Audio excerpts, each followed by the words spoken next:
आज फ्लिपकार्टवरूनच थोडंसं सामान मागवलं होतं. त्यानंतर आज होती चंपाषष्ठी, पण बाजारातून वांगेच नाही आणले. म्हटलं चला बाहेर जाऊन वांगे घेऊन या. बाहेर गेले, वांगे वगैरे घेऊन आले. म्हटलं तुमच्यासोबत रेसिपी शेअर करू, पण हा कागद आहे ना खूप तेलकट झालेला, खूप खराब दिसत होता.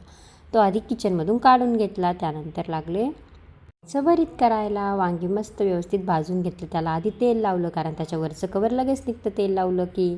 हिरवी मिरचीचा ठेचा करून घेतला. नंतर वांगे वगैरे सोलून घेतले. कांदा थोडासा जास्तच मोठा कट केला. त्यानंतर बघा कांद्याने मला रडवलं होतं. शेवट कढई ठेवली, त्यात जिरे मोहरी टाकली. कांदा व्यवस्थित परतून घेतला. थोडंसं मीठ टाकलं म्हणजे लवकर परतन. वरण भाताचं कुकर लावून दिलं. त्यात हिरवी मिरची, नंतर कांद्यात हिरवी मिरची टाकून दिली.